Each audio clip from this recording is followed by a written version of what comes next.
So yeah, a disaster. An absolute disaster for the Indiana. But like, Sid Colson's probably not going to play ball again till 2027. And she might be done. Like, Sid Colson might not play basketball professional. The Indiana Fever arrived in Phoenix Thursday night with championship hopes bright in their minds, only to have those hopes crushed by the injury bug. This bug has been feasting on the roster like an all-you-can-eat buffet. The biggest blow? 2 point guards lost in a single game. Yes, you heard that right. 2 point guards, 1 game, season-ending injuries for both. Because Aari McDonald is hurt as well, folks. You could not have scripted a more worse season than what we have endured so far. Fever lose Sydney Colson and Aari McDonald for the rest of the season. Our backup point guard's hurt, and now our backup's backup is hurt. Sydney Colson, the 36-year-old veteran expected to steady the team while Caitlin Clark heals from a groin injury, went down in the first quarter with a torn ACL. An injury so severe it could keep her out for more than a year. Sid Colson, like, it did not look like an ACL tear. It did not look like an ACL tear when it happened. I was convinced. I was like, it's either a meniscus or it's a MCL. I was like, okay, we knew when she went down, she was done for the year. And I was like, okay, if it's something like an MCL, she's back for AU. She can make her money in the off. Meanwhile, Aari McDonald, the former Arizona star who had emerged as the Fever's surprise hero this season, broke a bone in her right foot during the fourth quarter. Suddenly, Indiana's entire point guard depth chart looked like a blank sheet of paper, with a bold "Help Wanted" stamped across it in red. He lost 2 very, very competent players, including the starting point guard that was filling in for the other starting point guard. This is a disaster. This is a disaster. And what this does for a potential playoff push, I don't know. Because, you know, I've seen people say, well, sign a guard or whatever. Well, there's salary cap implications out there too right now. I even saw somebody say we might have to waive Chloe Bibby to sign a point guard. If you're enjoying this, please subscribe. Now, let's break down what these injuries truly mean. Sydney Colson, despite being near the end of her career, had been the dependable backup, averaging 2.4 points and 2.0 assists per game, while offering veteran leadership. Sydney Colson tore her ACL. Folks, you saw her land on her left leg. It didn't look pretty. It didn't. Her left leg completely gave out on her. It exploded underneath. But Aari McDonald? She was the unexpected story. Signed to a hardship contract earlier this year after being waived by the Sparks, McDonald turned into a legitimate contributor, averaging 9.8 points and 4.7 assists across 20 games. She wasn't just logging minutes, she was racking up stats, including a memorable 27-point outburst against Phoenix just days ago. Man, with a crazy roll, right? Learning plays on the airplane, landing and playing her first game without turning the ball over at all. Not turning the ball over at all, y'all. Just came in and was a huge X factor for this Indiana Fever team. Caitlin Clark didn't even get a chance to play like that with Aari McDonald, man. I'm sick. And here's the kicker. This isn't even the full scale of Indiana's injury woes. Caitlin Clark, the franchise's prized star, has been out since July 15th with a groin injury, missing 10 straight games. That's 18 out of 31 games this season missed. The player who was supposed to lead the team to glory has spent more time on the sidelines than on the court, watching his teammates fight to keep playoff dreams alive. Now, the Indiana Fever, a team that started the season with real championship hopes, faces the Chicago Sky Saturday with 0 healthy point guards. Just 9 players on the active roster. That's it for a team that aimed for the title. The Fever cannot sign a hardship contract until after tomorrow's game, which means tomorrow they have to play with 9 players. Now, it helps that the Chicago Sky also have injuries. So this game's going to be a little bit weird. But after tomorrow, they can sign a hardship contract because now that Aari McDonald and Sydney Colson are both out with injuries, we don't know the timeline of Caitlin's return. So, of course, the discussion is... Due to WNBA rules, the Fever can't sign a hardship replacement until after the Sky game, meaning they'll have to field a lineup that would make even a high school coach cry. The cruel irony? This was supposed to be the year everything clicked. After an aggressive offseason adding veterans like Dana Bonner, Natasha Howard, Sophie Cunningham, and yes, Sydney Colson, the Fever looked like a championship-caliber team. They brought back coach Stephanie White for her second stint, retained all-star Kelsey Mitchell, and surrounded Clark and Aaliyah Boston with the playoff-tested experience that wins titles. My expectation is for us to try to win a championship, Clark declared before the season. I gotta be the one to tell you, look like the Indiana Fever could be signing another player, basically another hardship player could be on the way. Sydney Colson hurt, Aari McDonald hurt. Now we gotta see who's available again at the point guard position. Again, we gotta go through this again, y'all. This looked very familiar to the month of June. I believe was it June when Caitlin, Sid, who else was hurt? Sophie was hurt. This looked like June again. The numbers tell a harsh tale. At 17-14, the Fever sit 5th in the WNBA standings. Close enough to smell the playoffs, but far enough from home court advantage to feel the threat. They're just 2 games ahead of the 8th-seeded Los Angeles Sparks, who would knock them out of postseason play. With 13 games left and their entire backcourt falling apart like a house of cards, every match is a must-win for players who weren't supposed to carry this weight. Caitlin Clark's response to this disaster was a simple, telling Instagram story sharing the team's injury update, captioned with 3 words and 2 heart emojis. Love you guys. It's the kind of message sent when words can't express the magnitude of the situation. Behind that calm social post lies the frustration of a competitor who's never faced serious injuries before. Someone who went 4 years at Iowa and her entire rookie WNBA season without missing a single game. Is with the 2 of them out, if you guys don't know, they're able to get someone on a hardship, but if they want to replace 2 for 2, they have to cut one of them or cut returner. It is not possible for the Indiana Fever to go out with more than 10 players the rest of the year. They have 2 rest of season injuries on guaranteed contracts. They can't go out with more than 10 players the rest of the year. And the problem is the coach doesn't like playing 3 other players.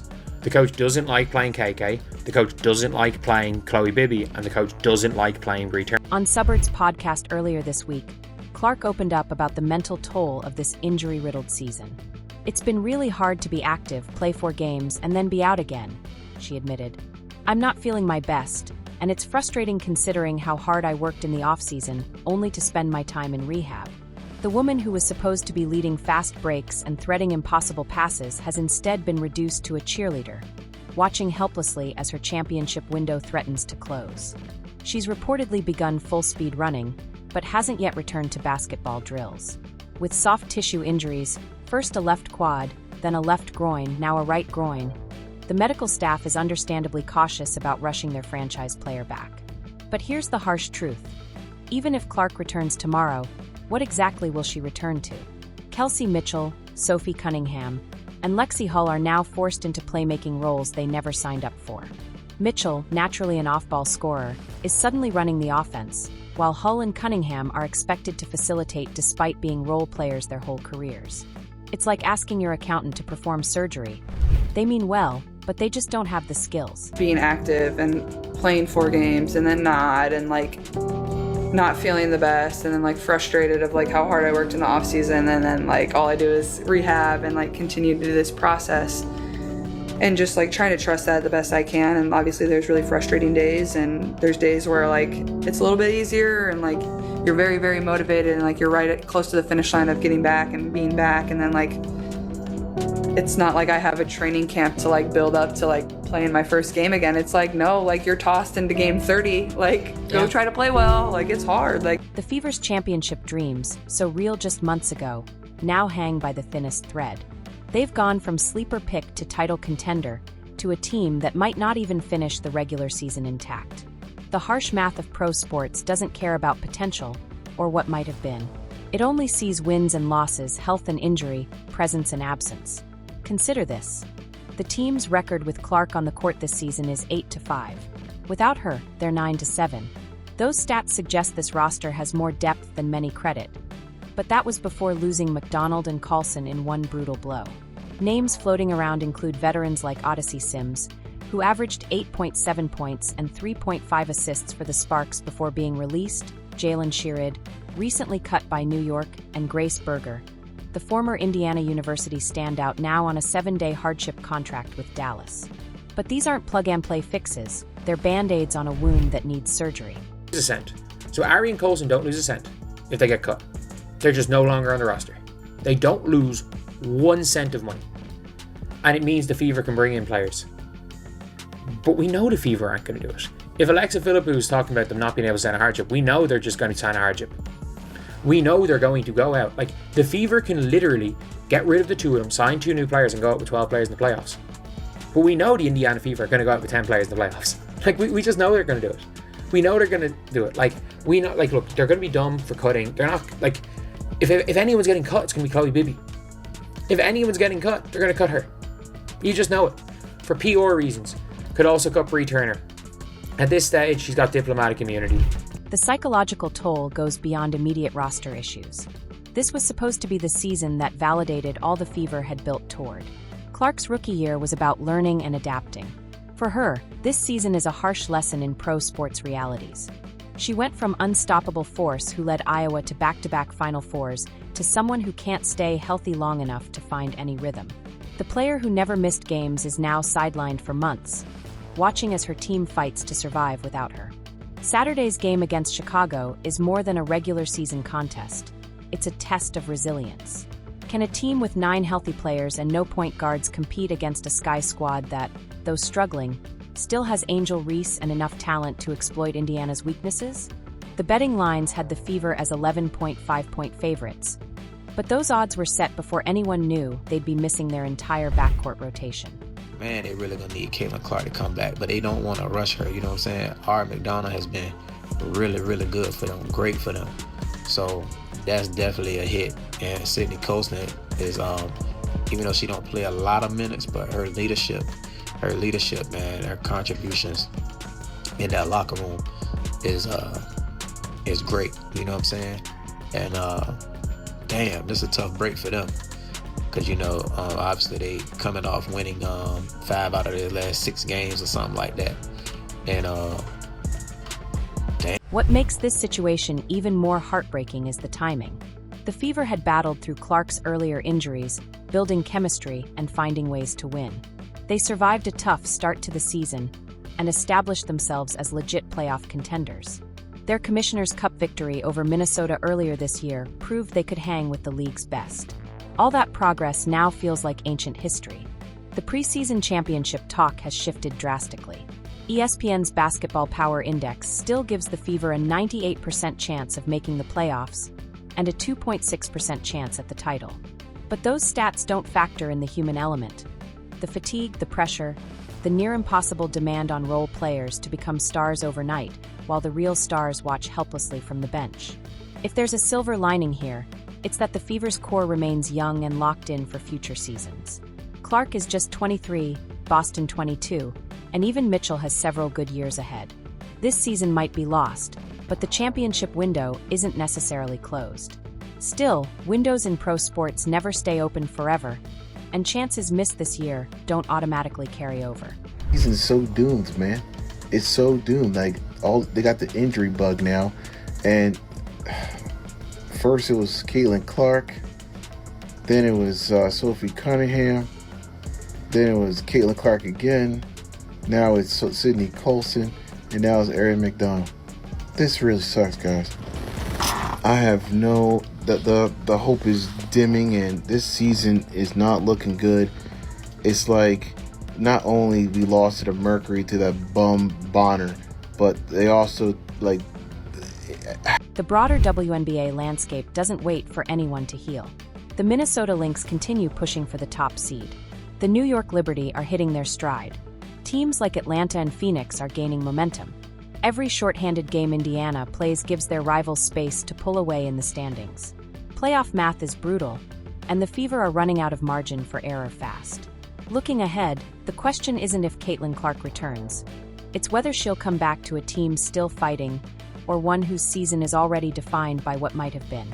The player who was supposed to be the face of the WNBA's growth is instead becoming a cautionary tale about how fragile athletic careers and championship dreams can be. Goodness, another hardship player's on the way. Damn! Somebody said my freaking blood pressure is high. I can't with these losses. I mean, tonight loss was ridiculous, guys. I mean, just downright ignorant. This was a downright ignorant loss. An embarrassment to the team, an embarrassment to the fan base. And I'm telling you right now, oh my God, look at what the Phoenix Mercury admin just did.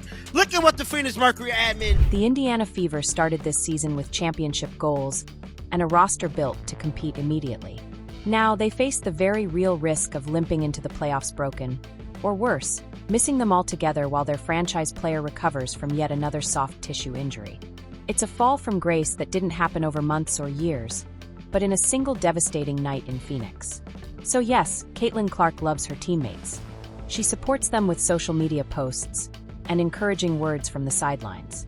But love doesn't win basketball games, and encouragement can't replace the skill sets that left the Phoenix court Thursday night. The Fever are about to find out if heart alone can carry them through the storm, or if this season will be remembered as the year everything that could go wrong did go wrong. Welcome to professional sports, where championship dreams don't die with a bang, but with the snap of an ACL and the dull crack of a broken bone.